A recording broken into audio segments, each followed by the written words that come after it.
UPSC की तैयारी कर रहे मेरे प्यारे नौजवान साथियों, नमस्कार।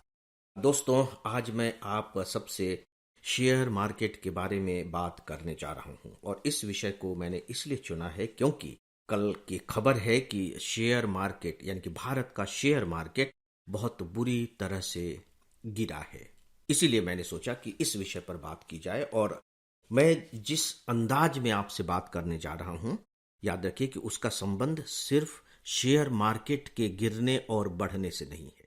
दरअसल मैं शेयर मार्केट पर इस रूप में बात करने जा रहा हूं कि इसके आधार पर आप अर्थव्यवस्था को समझ सकें या यूं कह लीजिए कि अर्थशास्त्र को समझ सकें और इससे आगे बढ़कर आप आर्थिक विकास से भी इसे जोड़कर देख सकें। इसीलिए जो सिविल सर्विस एग्जामिनेशन की जो प्रिपरेशन है उसे इंटर डिसिप्लिनरी प्रिपरेशन कहा जाता है कि कैसे एक ही टॉपिक को आप कई कई कोणों से देख पाते हैं और उन्हें कैसे आप कई कई स्थितियों से जोड़ पाते हैं। इस आधार पर हम लोग शेयर मार्केट के बारे में बातें करेंगे। न्यूज़पेपर में आपने पढ़ा और न्यूज़ में भी आपने सुना होगा कि कल भारत का जो शेयर बाजार है वो बहुत बुरी तरह से गिरा। एक दिन में अगर सेंसेक्स 1053 अंक गिर जाए तो ये बहुत बड़ी गिरावट है और निफ्टी 333 अंक गिरा। यहां मैंने दो इंडेक्स की बात की है, सेंसेक्स और निफ्टी। ये क्या हैं इसके बारे में मैं बताने नहीं जा रहा हूं, लेकिन मैं ये सलाह जरूर दूंगा कि इन दोनों के बारे में आपको मालूम होना चाहिए।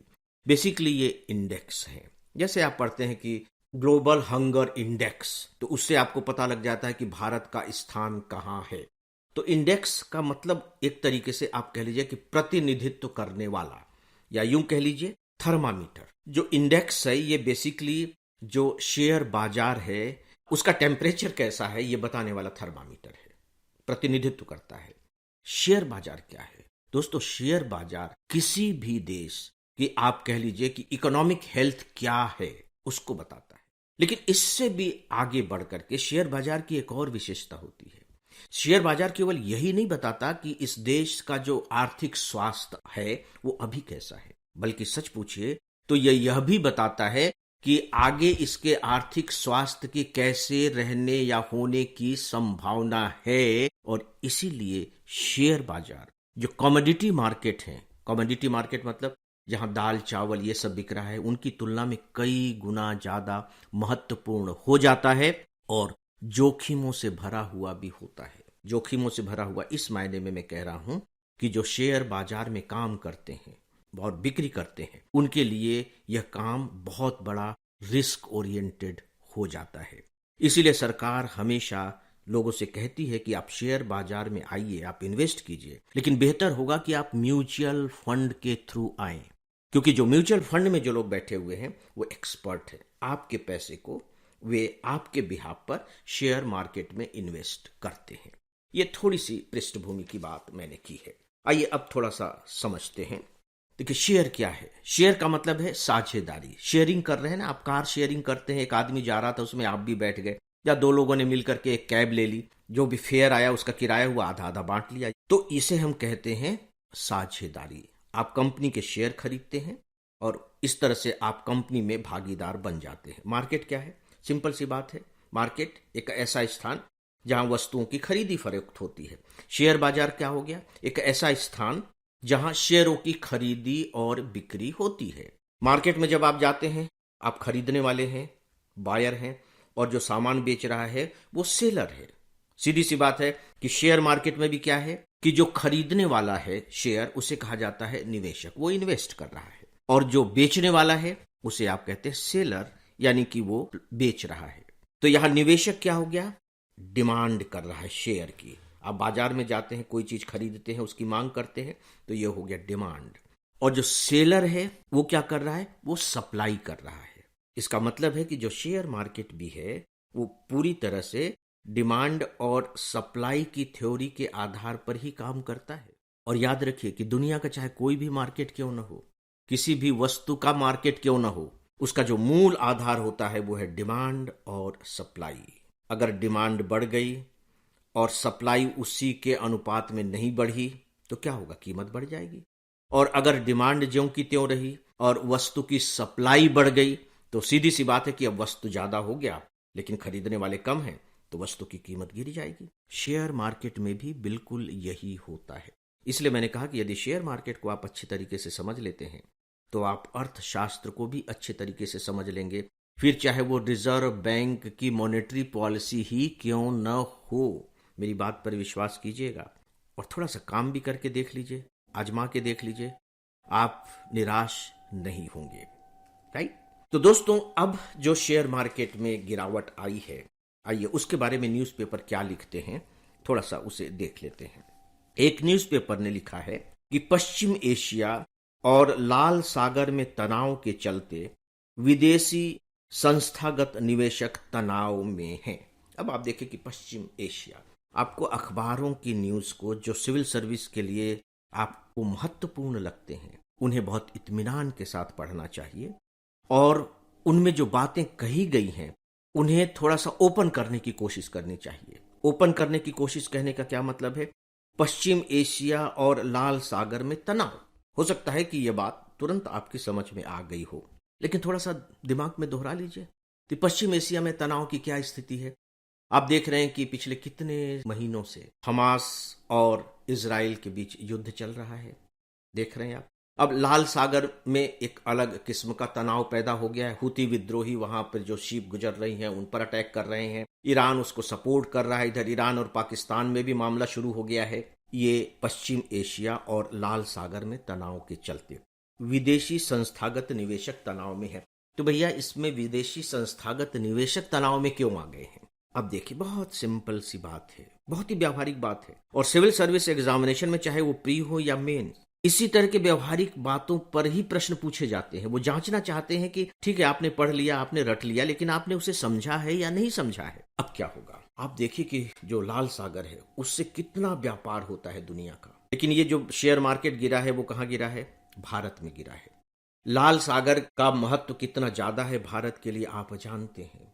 हमारा निर्यात उसी रास्ते से होते हुए यूरोप पहुंचता है। पूरे के पूरा जो मध्य एशिया और पश्चिम एशिया, उससे हम कितना अधिक पेट्रोलियम आयात करते हैं। अब लाल सागर में गड़बड़ी हो गई, वेस्ट एशिया में गड़बड़ी चल रही है, तो सीधी सी बात है कि अब हमारा निर्यात बाधित होगा, हो ही रहा है। और साथ ही साथ जो हमारा पेट्रोलियम पदार्थ आता था उस एरिया में से, वो भी बाधित होगा। इन दोनों का प्रभाव आप ये बताइए कि उन कंपनियों पर क्या होगा जिनके शेयर मार्केट में शेयर लिस्टेड हैं। सीधी सी बात है कि उन कंपनियों का जो लाभ है वो कहीं ना कहीं घटेगा। उनकी वस्तुओं की डिमांड कम होगी।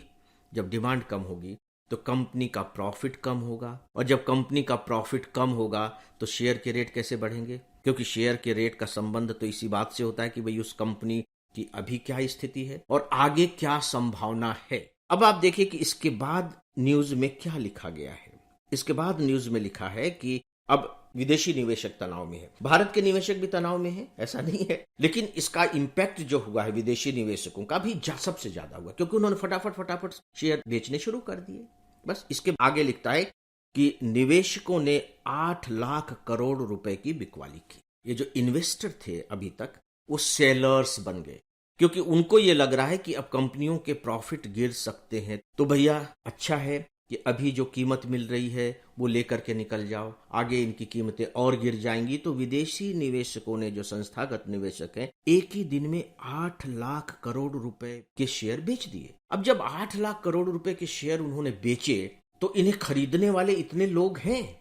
इतने लोग नहीं थे खरीदने वाले। तो शेयरों की सप्लाई बढ़ गई, खरीदने वाले यानी कि डिमांड बहुत ज्यादा नहीं हुई, तो शेयरों के रेट बहुत ही जबरदस्त रूप से गिर गए। इसी में एक न्यूज और भी है कि सबसे ज्यादा नुकसान 12 बैंकों वाले बैंकिंग निफ्टी को हुआ। 12 बैंकों के जो शेयर है, बैंकों का एक निफ्टी बना हुआ है, एक और इंडेक्स बना हुआ है। समझाने के लिए मैं ये बात कह रहा हूं, सबसे ज्यादा उन बैंकों के शेयरों को नुकसान हुआ है। क्यों? अब आप देखिए कि बैंकों की अभी तीसरी तिमाही के नतीजे आए और वो नतीजे बहुत उत्साहजनक नहीं थे। जितने प्रॉफिट की उम्मीद की जा रही थी, बैंकों का प्रॉफिट उतना नहीं रहा। देखा आपने, जब बैंकों का प्रॉफिट इतना नहीं रहा तो बैंकों के शेयर बिल्कुल धड़ाम से गिर गए और इसका इंपैक्ट सेंसेक्स पर पड़ा, निफ्टी पर पड़ा। बहुत मजेदार टॉपिक है दोस्तों, ध्यान से आप पढ़ेंगे तो आपको खूब मजा आएगा। मैं आपको विश्वास दिलाता हूं, आपको बहुत मजा आएगा। अर्थशास्त्र बहुत मजेदार और सच में बहुत मजेदार विषय है। तो दोस्तों, शेयर मार्केट के बारे में बस इतना ही। मैं अब आपको जो अगली खबर बता रहा हूं वो भी इक्वली इंपॉर्टेंट है छोटी सी, और वो ये है कि बिहार के जो पूर्व मुख्यमंत्री रहे हैं कर्पूरी ठाकुर जी, उनको भारत रत्न अलंकरण से सम्मानित करने की घोषणा की गई है। और यह घोषणा उनके 100वीं जयंती के अवसर पर की गई है, ठीक एक दिन पहले। फ्रेंड्स, जब हम लोग पढ़ाई कर रहे थे, ग्रेजुएशन में थे, उस समय कर्पूरी ठाकुर जी की अक्सर चर्चा होती थी और इन्हें उस समय के जो अच्छे मुख्यमंत्री थे उनमें से एक माना जाता था। समाजवादी विचारधारा के थे, और वो केवल समाजवादी विचारधारा के राजनीतिक दृष्टि से नहीं थे, बल्कि सच पूछिए तो उनका अपना जीवन भी बिल्कुल समाजवादी पद्धति पर था। जैसा कि पेपर में लिखा गया है, आप इसका अनुमान इसी बात से लगा सकते हैं कि जब उनका निधन हुआ तब उनके पास अपना मकान तक नहीं था।